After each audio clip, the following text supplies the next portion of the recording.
How you doing, YouTube? Mountain Massive Beer Reviews. Back with yet another review, baby.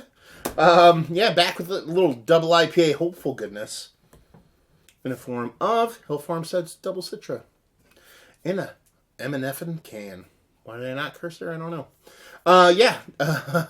Hill Farmstead Double Citra. It has actually been a bit since I've had it. The last time I definitely know I had this last was Eddie's Roadhouse, Warwick, New York. Go check it out. Best tap list in the world, maybe.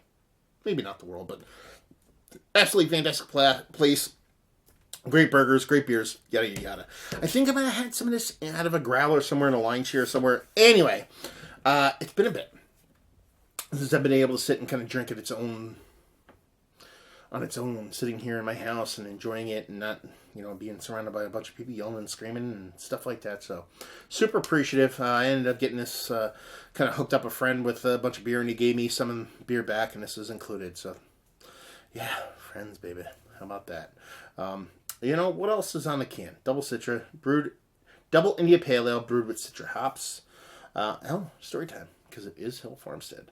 Hill Farmstead Brewery is a culmination of travel and insight, of friendships and explorations, of realization and a sense of one's place. Upon the human land of our forebears, we honor 8 generations of Greenboro ancestry by thoughtfully engaging our heritage and our distinctive beers. This offering is our effort to revive, diversify, and prolong the memory of the Hill Farmstead. Yeah, thought there was a little beer in for there, but just a little whatevers. And this was canned 1/22/19. Today is the 30th, so it's a couple days old. 8, right? Yeah, 8 days old. How about that? Label is it's the Hill Farmstead logo. It's green. It says Double Citra. Science. Let's see what the sucker has to offer. It's been probably a couple months since Hill Farmstead started tossing things and stuffs in cans, so I'm kind of pumped to try something. I had their Hill Farmstead George, a couple of beers, but I don't think I've had anything hop forward. So anyway, index finger, infinitely creamy on top, super tight compact bubbles, and that haze, baby, haze for days. So she looks like a New England style IPA. Because she is. Because guess what? They're from New England. Who would have thunk it? See if we get a nose on her. Oh, man. It smells fucking delicious. That smells good. Oh, yeah, man. It's like just this... Yeah, that's good beer. If this beer tastes like poo, it's not going to. If it does, then I'm not going to review anymore. I don't think that ever happened. Yeah, it's just got this sweet melon, tropical fruit reserve sweetness thing. It's not like this overt kind of crazy tropical fruit. It's very fleshy, very kind of matured, very ripened kind of melon / tropical fruit thing. A little bit of peach stuff going on, a little bit of everything going on, but it's not super jarring. It's definitely on the sweet side of things, not in the kind of rindy, bittering, acidic side of things, but there is a kind of nice, greeny, walking behind a lawnmower kind of grassy vibe to it. It's not super weedy, not super danky. It's more just kind of earthy, vegetal, kind of greeny, a little bit of weed, a little bit of tomato stocky thing going on. It's like a whole, and that's on both ends of the spectrum. It's running a whole gamut of everything and kind of mashing it all together in a very sensible way. It's not just I can't make everything out. There's some beers where you're like, oh, it just smells like a bunch of fruit juicy stuff and a bunch of green stuff. This is more like very distinct but very multi-layered version of that, to where it's like you're getting too much information as opposed to just one monotone sound of the side of things. And there's this kind of just goodness about it. Man, Hill Farmstead, you make me say all kinds of hippie shit. Yeah, it smells awesome. I'm just gonna drink that stuff and cry into my pillow. I don't know why I said that.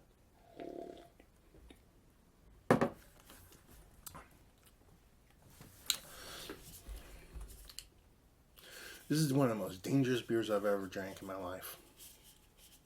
It's good. It's good. It's really good. I like it. I enjoy it. There's a little butter vibe in there. It's kind of odd.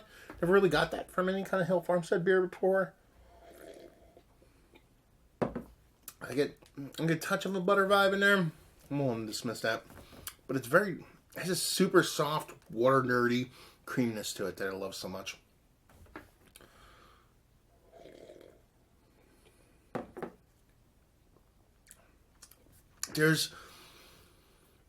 It comes off, it tricks you.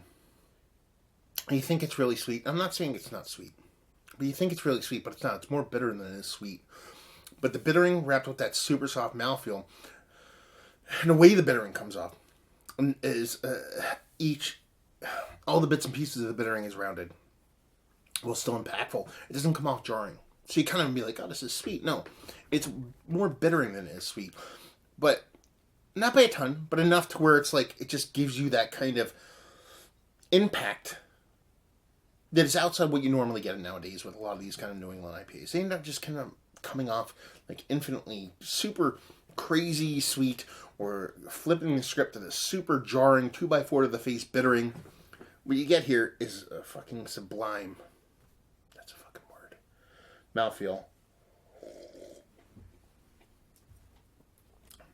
With just the ever so gentlest, rounded sweetness and bitterness to where it's just super drinkable. And that's why I said it's dangerous. It's because it's a double IPA. You don't put an ABV on here. What's a double IPA? So it's got to be 7 and change, give or take, you know? But I could drink, especially in little 12-ounce cans like these, I could drink like 5 of these. No problem. And be like, uh-oh, I drank 5 of these, no problem. So yeah, absolutely tasty. Even with that little touch of that little butter vibe thing going on in there, I'm still all about it. And yeah, I want more. Good thing I have more. Hey. It's funny how things work out like that, doesn't it? So yeah, let's talk about it. Is it one of the better double IPAs I've had as of late? Yes. Not the best, even with that little touch of butter thing. Is that me just being overly sensitive to something? I don't fucking know, but it's there.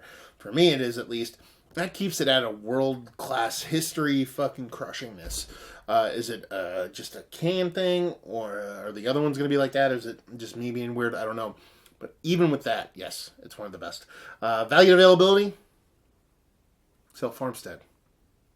There you go. And leave you with, actually their prices aren't that bad. You just got to go there to get it.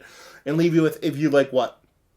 Well, you like this. If you like good beer. If you like balanced beer. If you like beers that actually have bittering to it, even though it kind of tricks you, like I said, to think it's a sweeter, more sweet than bittering beer.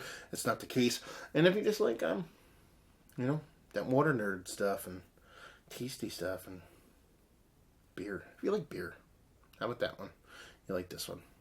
So there you go. Another review in the books. Hopefully you guys enjoyed the review as much as I did. If you did or didn't, down there, words and stuff. I'll get back to you eventually. Facebook, Twitter, Instagram, and Tap Massive Beers. All 4 of those places for me and the social medias. A whole lot of stuff out there besides this. Flip the script. BeerMassive.com. Podcasts. Brewer interviews. A whole bunch of stuff. Crazy amount of stuff. Different than what I do here. Go check that out. So, there you go. Another review down. So, hopefully you guys enjoyed the review. Hopefully you're enjoying a nice Sean Hill John right now. And hope to see you next time. Cheers.